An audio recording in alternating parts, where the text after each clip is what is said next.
Okay, so you didn't get the job. Why did you not get the job? Well, your interview performance was weak. Okay, why was your performance weak? Well, you felt unprepared for the questions. Okay, and why were you unprepared? You didn't research the company well. Okay, so why didn't you research the company well? Well, you managed your time poorly. Why did you manage your time poorly? You didn't prioritize your preparation. Okay, the solution: prioritize research and preparation for future interviews. Okay, and this is a key takeaway from today's book of the day, which is called Hooked, and it's called the Toyota's 5 Whys. Okay, so the idea behind Toyota's 5 Whys, I'll tell you why it's called that in a second as well too, is to ask why 5 times in order to get to the root cause of something that is happening, usually a problem, right? But it doesn't have to be. This was developed by Taiichi Ohno for Toyota's production system, right? The Toyota car company. This was produced by Taiichi for their production system. Okay, the reason why we use this is because it helps us identify underlying problems in any process, in anything really in life that is going on. It's effective for both technical and non-technical issues, and it reveals the nature of problems and their solutions. So I want to start by talking about that because this is one of my key takeaways from today's book, which is called Hooked by Napoleon. And it is actually a really interesting book. I actually got a handful of key takeaways from it, and I'm excited to share them with you. Let me go ahead and show you this book right here. And so the first takeaway was the 5 Whys. And so is there something that's going on right now in your life or some type of an issue that's going on? The 5 Whys is a great thing to ask yourself. And by the way, this is also, I know we've been talking a lot about mentors. We've been talking a lot about consultants, right? The other day we were talking about this book right here, When McKinsey Comes to Town. It's a book about consultants. And this is actually one of the things that they will use when they are trying to do what? Get to the root problem of something that is going on in life. So the first thing that they do is they ask you, what's going on? Or what do you want to do? What's going on? That's the first thing that they do. And they're trying to identify, when a mentor or a consultant talks to you, the first thing that they need to do is understand what you want, / kind of like what's the situation, what's going on. Okay, then the next thing that they do is they'll ask you, what have you been trying to do? Okay, and then after they ask you what you've, or what have you done so far, and they'll try to figure out, okay, what have you done so far that's worked? And then oftentimes they'll just tell you, well, why don't we just do that again? Why don't you do that again, right? And then it's crazy because a lot of times people, myself included, will just, oh yeah, that is a good idea, right? Like obviously if it worked in the past, it'll work again.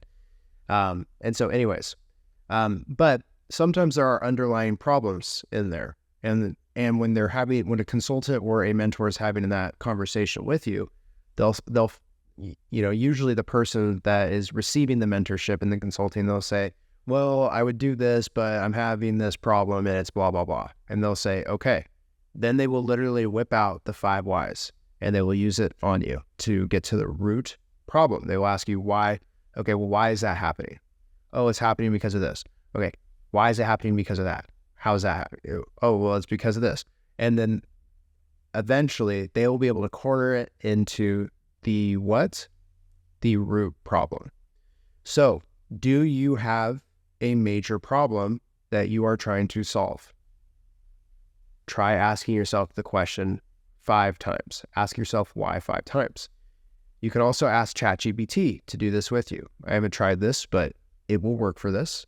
Open up ChatGPT and just tell them that you want them to ask you the 5 Whys question to help you solve a problem.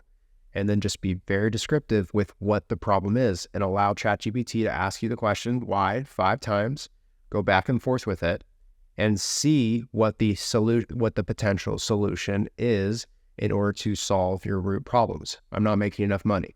Okay. Why aren't you making enough money? It's because I don't make enough money at my job. Why aren't you making enough money at your job?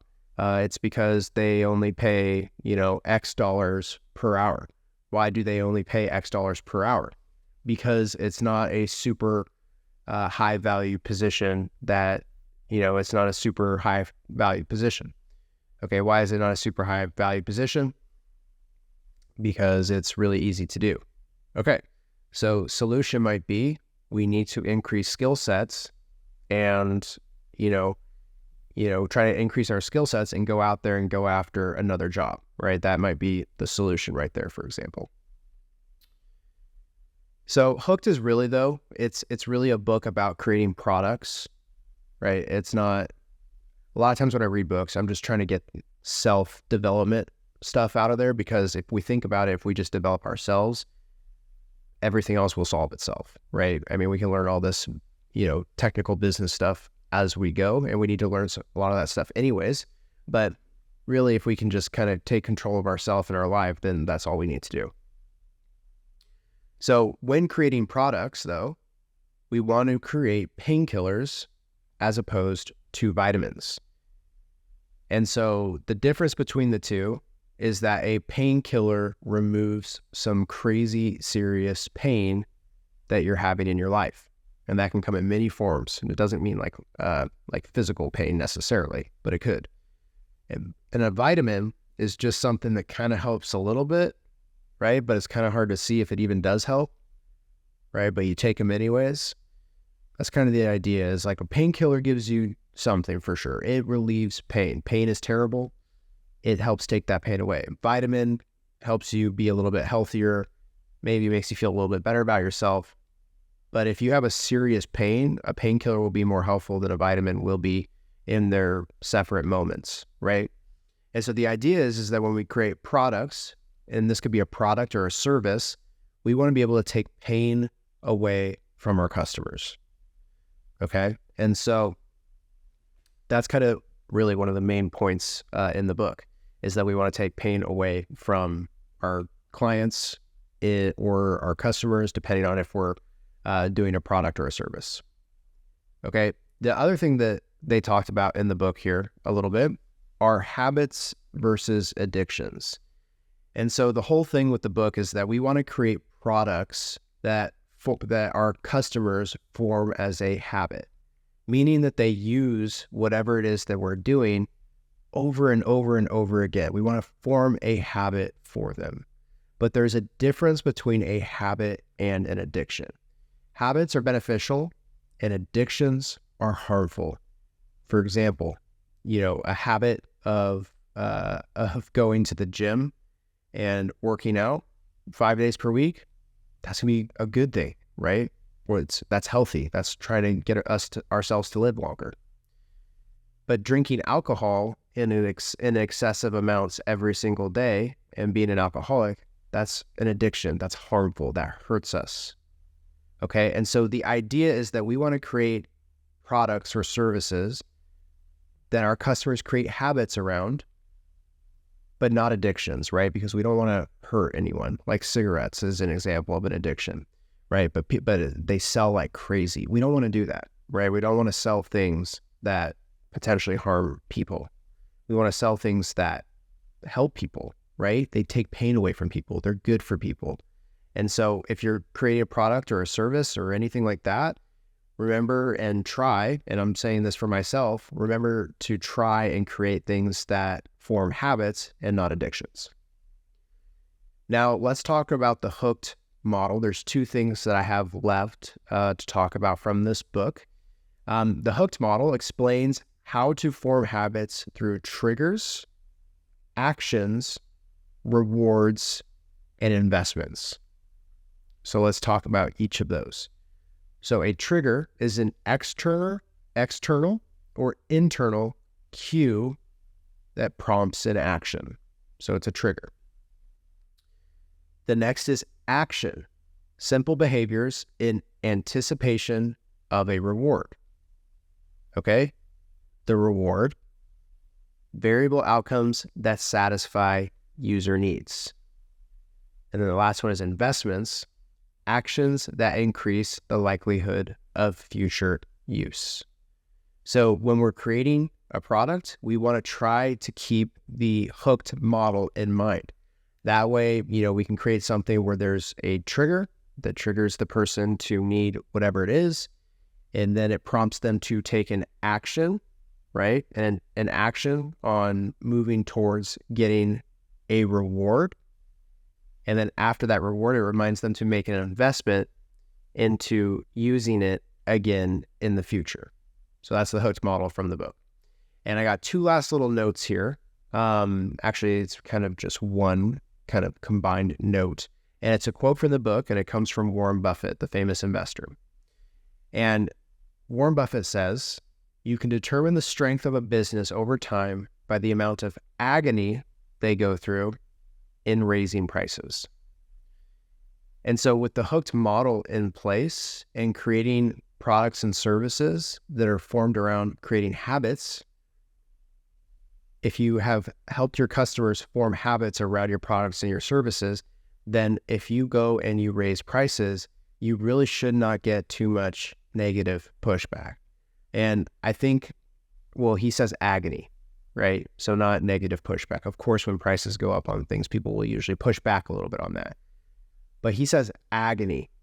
And so really what that means is that, if you raise your prices and just like everybody starts leaving, then we missed the ball, right? We didn't get people hooked onto our products and service. Again, hooked not being a bad thing. It's about habits, not addictions. But we didn't get it right? We weren't able to hook them properly.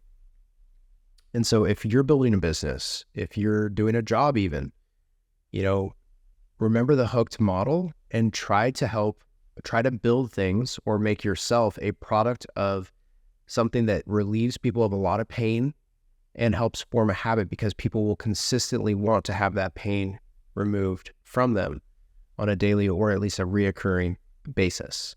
So those are some of my key takeaways from the book called Hooked. Remember the 5 whys. I think that's my number one takeaway. That's why I put it at the beginning of this video. I really like that because a lot of times I go through a problem in life and, I just sit there and wonder about it. Well, I need to get a little bit more tactical with myself and ask myself the 5 whys to get to the root cause of what's going on. And guys, I make these videos for myself.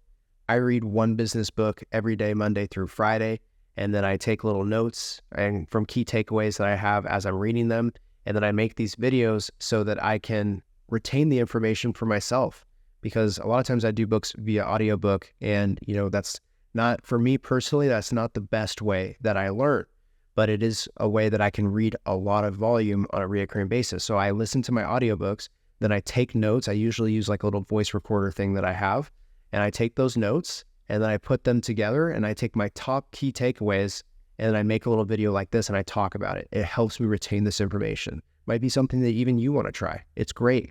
And hopefully when I'm making these videos, not only am I learning the information that I'm reading, I'm hoping that I'm sharing something with you that sparks something inside of you to go out and change your life and change the world. Guys, thanks for watching this, and I look forward to seeing you in the next video. Bye-bye.